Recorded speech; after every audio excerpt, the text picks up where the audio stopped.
Someone, somewhere right now, is watching a video that promises 100 pounds of potatoes from a 2 by 2 foot wooden box. Maybe you've already seen it. Maybe you've already tried it. The headline always sounds the same. Some forgotten hillbilly with dirt under his nails figured out what the agricultural experts never wanted you to know. He built a tower, he stacked boards, he harvested 100 pounds from 4 square feet. The story went viral. Millions shared it, thousands spent an entire summer building those towers, hauling soil, stacking boards in the July heat. And when harvest day came, they pulled the bottom boards open and found 3 pounds of potatoes. Maybe 5, maybe nothing. You weren't doing it wrong. The method was wrong, and there is a very specific, very traceable reason why that lie has been circling the internet for 20 straight years. The story starts where most internet myths start, not in a hollow in Appalachia, not on a fog-covered ridge in the Ozarks, but in a newspaper.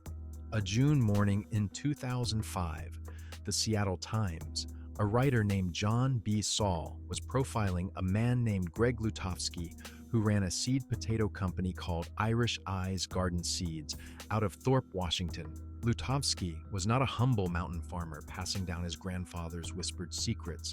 He was a seed seller with a product to move, and his product, late-season, indeterminate potato varieties, the kind that keep growing long after early potatoes are done, happened to pair beautifully with a vertical growing concept he was actively promoting. Stack boards around a 2 by 2 foot frame, he said. Plant your seed potatoes at the bottom. As the plant grows, add another board, add more soil, bury the stem. Do it again. Keep going until you've got a tower 4 or 5 feet high. Every buried stem, he promised, would produce new tubers. Come harvest, you'd pull the bottom boards and 100 pounds would come tumbling out. The article went everywhere, not because anyone verified the number, not because anyone replicated the yield. It went everywhere because it felt true, because it had that particular flavor of suppressed folk knowledge, the simple man beating the experts, the method the big agricultural companies wouldn't want you to know. By 2008, Apartment Therapy had it, then Pinterest, then TipNut, then Lifehacker, then every homesteading blog in existence. Eventually, the Seattle Times article went behind a paywall, and the claim started living its best life as a decontextualized image floating free of the seed seller who invented it, getting dressed up in flannel and overalls, retitled with the word hillbilly, to make it sound like something ancient and authentic, something it never was. So what did Greg Lutofsky himself actually harvest from his towers? His personal best, documented in a 2010 Denver Post follow-up, was 81 pounds, not 100. One enthusiastic customer claimed 124, unverified. The woman who built the box and appears in the original Seattle Times article. She harvested 25 pounds.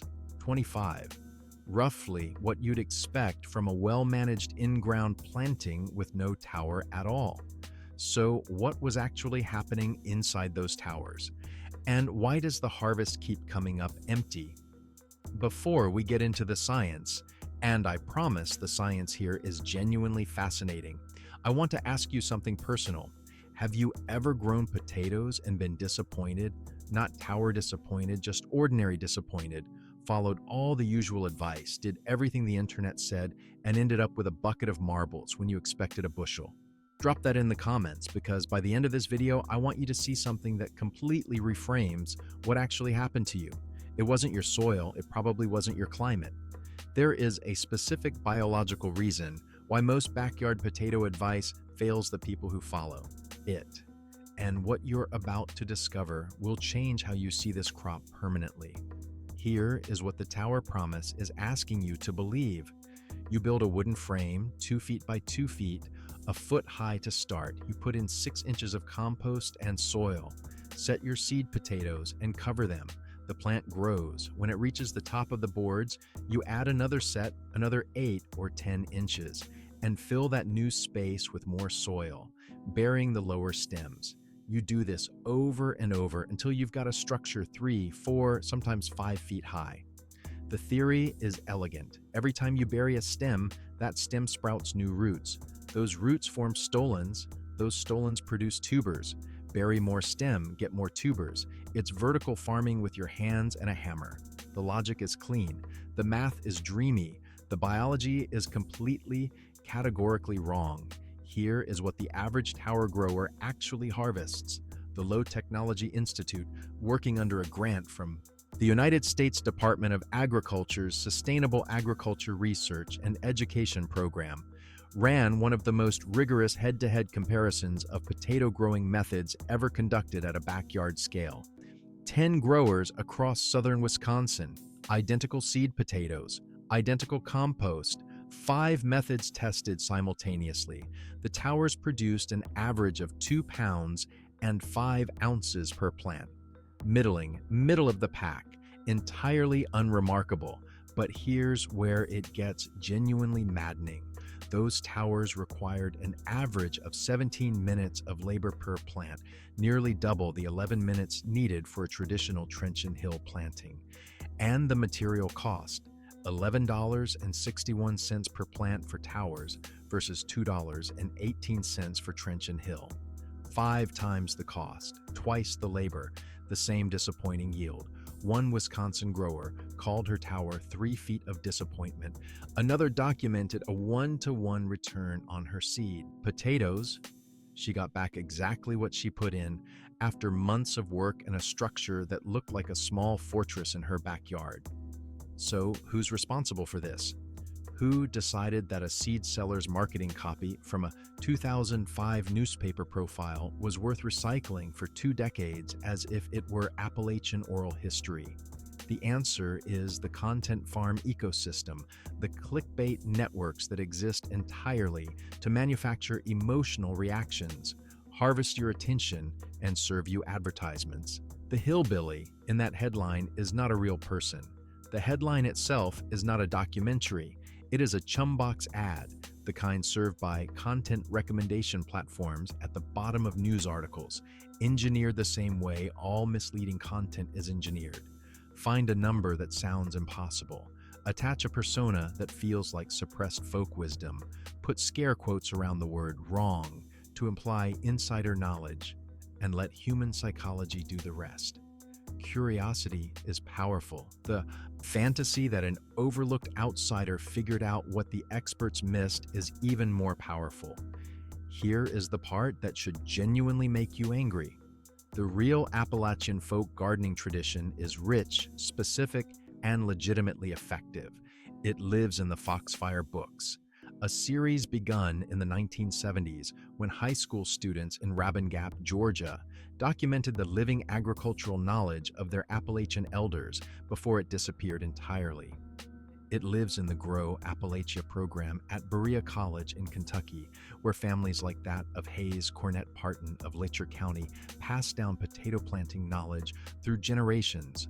Those traditions are about lunar cycles, soil acidity, seed curing, precise, testable practices that mountain farmers developed through centuries of observation.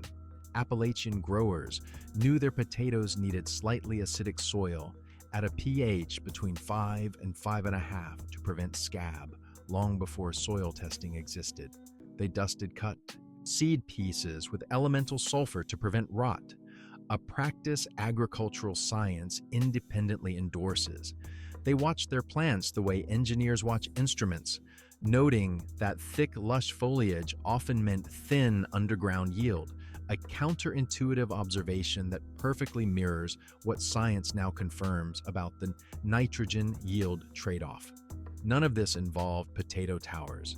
None of it promised 100 pounds and 4 square feet. The real folk wisdom was nuanced and honest. The clickbait ecosystem stole the aesthetic. The overalls, the dirt, the mountain accent stripped out the substance and replaced it with a number that was never real. None of this is your fault. You saw a compelling headline. You built the thing in good faith. The failure belongs entirely to the pipeline that handed you a seed seller's marketing copy dressed up as forgotten wisdom. Now, let's talk about what is actually happening inside a potato plant, because once you understand the biology, the tower myth doesn't just seem wrong. It seems absurd. The first layer, how potatoes actually produce tubers. Here is the foundational fact the viral internet has never told you. Potato tubers form at the tips of stolons, which are horizontal underground stems growing outward from nodes on the main stem. But here is the critical detail. Those stolons form only within a narrow band of stem, roughly 6 to 14 inches above the seed potato, and only during a window of about 2 to 6 weeks after the plant first emerges from the ground. That's it. That is the production zone. Once that window closes, no new stolons form, not at the top of the plant, not along stems you buried 6 weeks into the season. The plant is not a biological escalator generating new tubers every time you add a floor. Think of it like a fruit tree's bloom window. There is a moment when flowers set, and if you miss it or disrupt it, you get nothing extra no matter what you do afterward. This is not contested science. Ohio State University Extension documents it. The Kenosha Potato Project, which studied potato growing methods over more than a decade, confirms it. Nathan Pierce of that project called potato towers the single worst piece of gardening advice that you see frequently on the internet.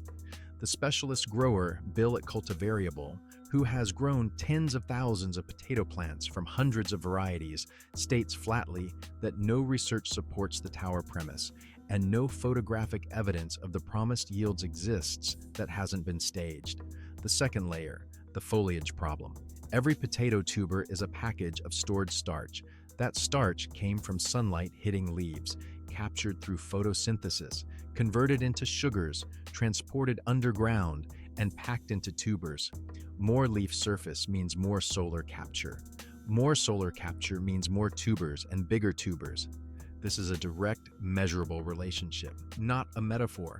Every time you bury the lower section of a potato plant under another layer of soil, you are stripping photosynthetic area from the system. You are shrinking the factory floor to add more warehouse space that biologically cannot be filled. And each burial forces the plant to spend its stored energy, the energy it was building toward filling those tubers, just to grow new stems up through the added soil. You are not giving the plant a gift. You are imposing a metabolic tax over and over across the entire growing season. The third layer, temperature and water, the invisible killers. Tuber growth stops entirely when soil temperature exceeds 84 degrees Fahrenheit. The ideal growing window is roughly 65 to 77 degrees. Now think about a tower, an open wooden or wire structure exposed on all sides to summer air, filled with soil that has no surrounding earth to buffer its temperature. On a July afternoon, the outer layers of that tower may exceed 90 degrees before noon. An in-ground planting at 8 inches deep sits at a stable 65 to 70 degrees, shielded by the thermal mass of the surrounding earth. Oklahoma State University Extension identifies consistent soil moisture as probably the most important factor determining potato yield and quality. Towers dry from the outside in, lose moisture exponentially faster than in-ground soil, and impose chronic drought stress that cuts yield before the biology even has a chance to disappoint you. The system is structurally hostile to the exact process it claims to accelerate. The fourth layer, what the controlled data actually shows. Return to the Low Technology Institute study, the method that outperformed everything. Traditional trench and hill. Dig a trench, plant the seed piece at appropriate depth, mound soil up around the growing plant to protect developing tubers from light and pests, and leave the plant alone. 2 pounds 8 ounces per plant on average, more than towers, more than grow bags, more than any vertical structure, exactly what subsistence farmers in the Andes, in Ireland, and Appalachian Kentucky have been doing for centuries. The system with 10,000 years of testing behind it is still the best system. If this kind of honest investigation is useful to you, if you'd rather know what actually works than watch another video selling you a fantasy, hit like right now, because the next part is where we start talking about what you can actually do. Why did the tower myth win? Why does it keep winning? Reshared and retitled and repackaged every few years with a new piece of folk persona wrapped around it. Speed was part of it. The idea of a vertical structure multiplying yield without multiplying footprint was perfectly engineered for the urban gardening moment of the late 2000s. Small space growing was booming. The image of a 4 square foot tower producing 100 pounds was the exact fantasy a balcony gardener needed to see. The method that actually works, a horizontal trench in open ground, requiring patience and space, does not become a Pinterest image. It does not go viral. It just produces potatoes. Cost was the other side.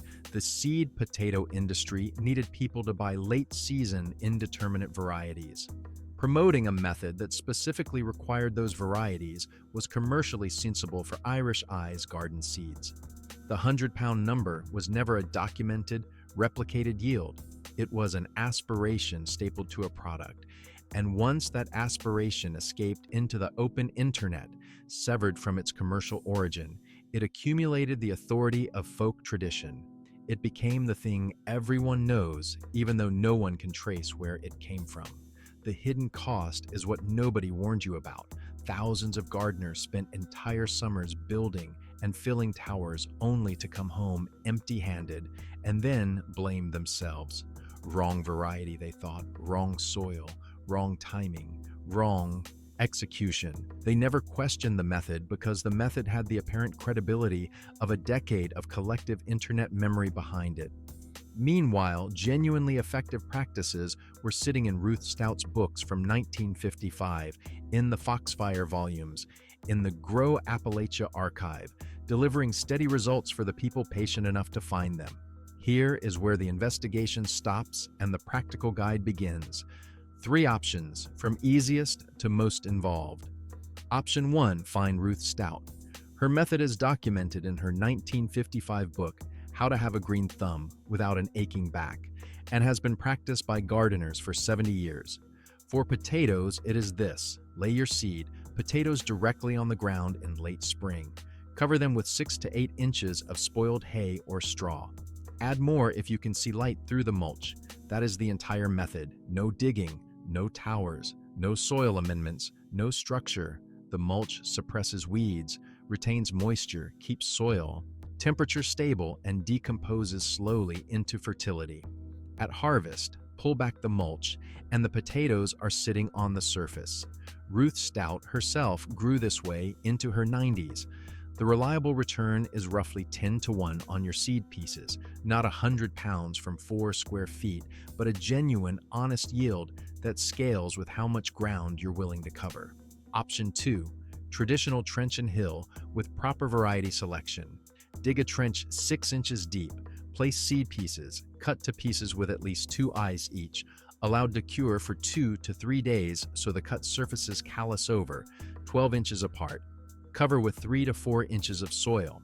As the plant grows, mound additional soil around the base up to 6 inches above the seed piece. Stop there.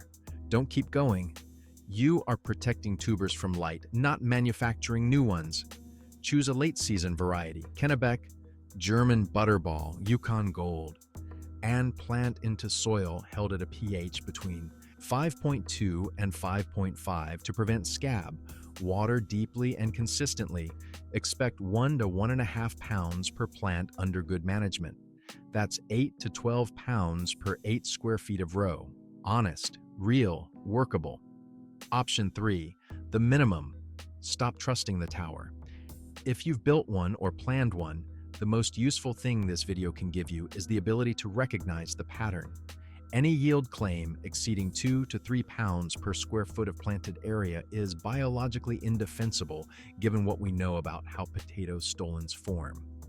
Any method requiring you to keep burying stems after the plant is established, any promise that connects a taller structure to higher yield, any advice that asks you to build upward when the potato is a root vegetable that produces in a single 6-inch window.